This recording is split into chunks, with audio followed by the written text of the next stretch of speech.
राजपुर नामक एक छोटा सा गांव था, जहां चिलचिलाती धूप और गर्म लू के थपेड़े दिन ब दिन तेज होती जा रही थी। सभी लोग अपने मेहनत से खेती करके अपना गुजारा करते थे, मगर इस साल की शुरुआती की गर्मी इतनी तेज थी कि मानो जान ही ले लेगी। दूर दूर तक पानी का नामो निशान नहीं था। लोग जरूरी काम होने पर ही घर से बाहर निकल रहे थे। गांव के बीचों बीच एक पुरानी चाय की दुकान थी। यहाँ पर बूढ़े बुजुर्ग और कुछ कामगार सुबह शाम इकट्ठा हो जाते थे। लेकिन आजकल गर्मी इतनी भीषण थी कि दुकान के आगे वाली बेंच भी खाली पड़ी थी। चाय की दुकान के मालिक राम स्वरूप, जिनको सब काका कहते थे, उनका चेहरा पसीने से लथपथ था। काका को गर्मी का बहुत अनुभव था, लेकिन इतनी भयंकर लू उन्होंने बहुत कम ही देखा था।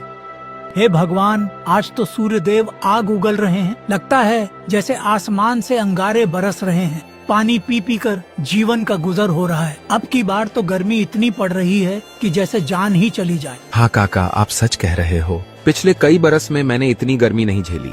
सब तरफ त्राही त्राही मची है। गांव के कुएं भी सूख गए हैं। जो थोड़ा बहुत पानी है वो गंदा हो चुका है। जो भी पानी बचा है वह भी पीने लायक नहीं है। उसी वक्त वहाँ से एक नंदू नाम का आदमी वहाँ से गुजरता है। उसके चेहरे पर परेशानी की लकीरें थीं, पर आंखों में उम्मीद की चमक। वो काका से हाथ जोड़कर अभिवादन करता है। प्रणाम काका, क्या एक गिलास ठंडा पानी मिल जाएगा क्या? बहुत जोर की प्यास लगी है। प्यास के मारे जान जा रही है। काका तुरंत पास पड़े घड़े में हाथ डालते हैं और आधा गिलास पानी निकालते हैं और नंदू को दे देते हैं। नंदू जल्दी जल्दी पानी पीता है, मानो हलक सूख गया हो। धन्यवाद काका, गर्मी ने जान निकाल रखी है। इतनी गर्मी में भी काम करना पड़ रहा है। पेट के लिए कुछ तो कमाना ही पड़ेगा। बिल्कुल बेटा, पेट तो हर हाल में पालना ही है। पर सुन रहा हूँ कि तुम्हारे मोहल्ले में भी पानी का बड़ा संकट हो गया है। जी काका, 2 दिन से नल में पानी नहीं आ रहा है। पानी का स्रोत नीचे चला गया है। सभी लोग परेशान हैं और मैं जो भी पानी बचा कर रखा था वो भी लगभग खत्म हो चुका है। दिन में मजदूरी करके आता हूँ तो घर में पानी की दिक्कत देखकर दिल टूट जाता है और बिजली भी दिन भर गुल रहती है। पंखा भी नहीं चलता।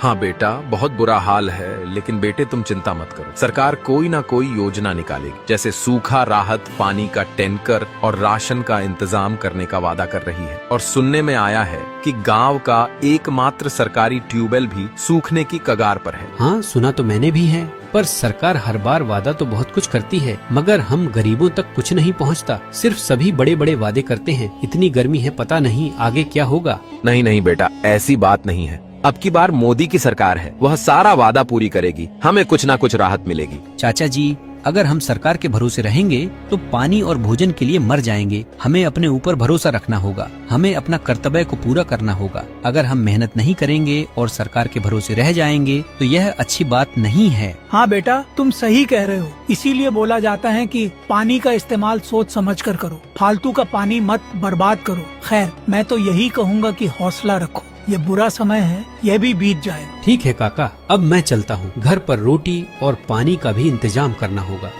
नंदू वहाँ से चला जाता है। गर्मी इतनी थी कि हवाओं का झोंका उसके चेहरे को झुलसा देता है। वह तेज कदमों से अपने घर की ओर बढ़ता है। नंदू का छोटा सा घर में नंदू की पत्नी रेखा उसकी इंतजार कर रही थी। उसका एक बीमार बेटा राजू खाट पर सोया हुआ था। नंदू घर के अंदर आता है तो वह पसीने से भीगा हुआ था। आ गए जी, क्या हुआ? बहुत देर लगा दी आने में। सब ठीक तो है ना? हाँ रेखा, बस चाय के लिए काका की दुकान पर रुक गया था। वहाँ भी गर्मी की ही चर्चा हो रही थी। सबसे पहले तुम मुझे एक गिलास पानी दो, प्यास के मारे जान जा रही है। पानी कहाँ से दूं जी? नल सूखा पड़ा है। पास वाले कुएं में भी पानी नहीं है। सुबह की बची हुई एक बोतल पानी थी, वह भी राजू को पिला दी। हमारे पास अब थोड़ा भी पानी नहीं बचा। और तो और राजू को भी जोर का बुखार हो गया था। मैं डॉक्टर को बुलाकर दवा ली हूँ, तब उसका बुखार कम हुआ है। नंदू सिर पकड़ लेता है। हालात की बेबसी उसके चेहरे पर साफ झलक रही थी, लेकिन वह कुछ कर भी नहीं पा रहा था। इतनी गर्मी, ऊपर से गरीबी उसे तोड़ दी थी। वह दुखी मन से रेखा से बोलता है, ठीक है रेखा, मैं देखता हूँ, कहीं से पानी की व्यवस्था करता हूँ। आज मजदूरी में कम पैसा मिला है और तो और काम भी कम है। लोग भी धूप की वजह से काम नहीं करवा रहे हैं। कल जाकर देखूंगा कि किसी टैंकर से पानी खरीद कर लाऊंगा। सुन रही हूँ कि शहर से आने वाला पानी का टैंकर बीच में ही रोक दिया गया है। कुछ ठाकुर लोग टैंकर लाकर ऊंचे दामों में बेच रहे हैं। इतने महंगे पानी को हम कब तक खरीदेंगे, कुछ समझ नहीं आता। हमें कोई दूसरा रास्ता निकालना होगा। कोई बात नहीं, हम मिलकर कोई रास्ता निकाल लेंगे। तुम पहले आराम कर लो, बहुत थक गए होंगे। नंदू निराश होकर पास पड़ी खाट पर बैठ जाता है। तभी उसका बेटा राजू उससे कहता है, पापा पापा मुझे बहुत जोर की प्यास लगी है, मेरा गला सूख रहा है, मुझे पानी दे दो। नंदू का दिल पसीज जाता है। वह दुखी मन से अपने बेटा से बोलता है, बेटा थोड़ी देर सहन कर ले, मैं अभी पानी लेकर आता हूँ। पर उसे खुद भी नहीं मालूम कि पानी वह कहाँ से लाएगा। उस पर गरीबी और कर्ज और गर्मी तीनों का कहर टूट पड़ा था। वह बिना आराम किए पानी के तलाश में चला जाता है। गांव का एक चौराहा था जहां लोग कभी चहल पहल में जुटे रहते थे, लेकिन अब दोपहर में सड़कें सुनसान थीं। उसी गांव में ठाकुर रमेश सिंह रहता था। गांव का सबसे अमीर व्यक्ति था और गांव में दबदबा बनाकर रहता था। उसके बारे में तरह तरह की चर्चाएं थीं कि वो कभी कभी लोगों की मदद करता था, मगर ज्यादातर वह लोगों पर रौब जताता था और अपना स्वार्थ साधता था। उसी के साथ उसका खास आदमी कल्लू उसके साथ रहता था। वह हेरा फेरी, बेईमानी और मुनाफाखोरी में उसका नाम पहले था। वह अपने स्वार्थ के लिए कुछ भी कर सकता था। अरे कल्लू, इतनी धूप में क्यों खड़े हो भाई? ठाकुर साहब बस आपका ही इंतजार कर रहा था। सुना है कि पानी की बड़ी दिक्कत चल रही है। मैं सोच रहा था किसी तरह टैंकर का इंतजाम करके कुछ पैसा कमाया जाए। हाँ, ये गर्मी तो बहुत लंबी चलने वाली है। मैंने भी शहर से बात की है। कुछ सरकारी सप्लाई रुक गई है और कुछ हम इधर उधर करा रहे हैं। अगर तुम चाहो तो मेरे जानने वाले से टैंकर बुलवा कर पानी बेच सकते हो। थोड़ा मुनाफा हमारा, थोड़ा तुम्हारा। जी ठाकुर साहब, मैं तो तैयार हूँ, बस आप इशारा कीजिए। तुम चिंता मत करो, शाम को मेरे घर आना, तब तक मैं सारा जुगाड़ कर दूंगा। दोनों एक दूसरे की ओर देखकर मुस्कुराते हैं, जैसे कोई गोपनीय सौदा तय हो गया हो।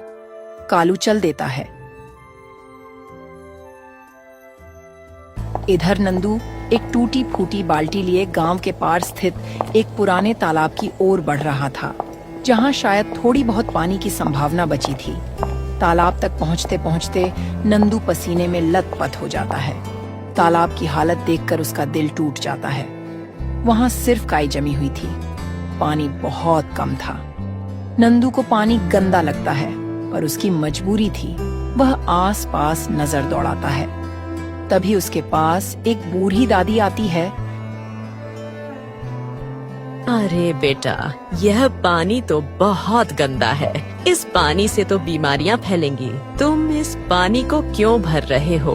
क्या करूं दादी, पानी की इतनी किल्लत है कि घर में मेरी पत्नी और मेरे बच्चे प्यासे हैं। मैं उनके लिए कुछ नहीं कर पा रहा हूँ। मुझे तो मजबूरी में यही भरना पड़ेगा। नंदू अपने मजबूरी में पानी भर लेता है और घर की ओर चला जाता है। रास्ते में उसे मास्टर श्यामलाल मिलते हैं, गांव के सम्मानित शिक्षक, जिनका दिल बहुत साफ था। वो हमेशा लोगों की भलाई की सोचा करते हैं। इस भीषण गर्मी में भी मास्टर जी लोगों के घर जाकर समझाते हैं कि संयम और स्वच्छता को न छोड़ें। अरे नंदू, कहाँ से आ रहे हो? बहुत परेशान नजर आ रहे हो। नमस्ते मास्टर जी, तालाब से पानी भरने गया था। बेटा, ये पानी बहुत गंदा है, इससे बीमारी पकड़ने का खतरा है। घर पर इसे उबाल कर ही पीना, वरना डायरिया, उल्टी दस्त लग सकते हैं। जी मास्टर जी, मेरे पास और कोई चारा भी नहीं था। नल सूखा पड़ा हुआ है और कुआं भी सूखा पड़ा है। समस्या तो बहुत विकट हो गई है। प्रशासन भी हाथ खींचे बैठा है। कुछ लोग अपने मुनाफे के लिए पानी बेच रहे हैं। अब भगवान ही हमें बचाएंगे या मार डालेंगे। नंदू जल्दी से अपने घर जाता है और पानी उबालता है। फिर सभी लोग पानी पीते हैं।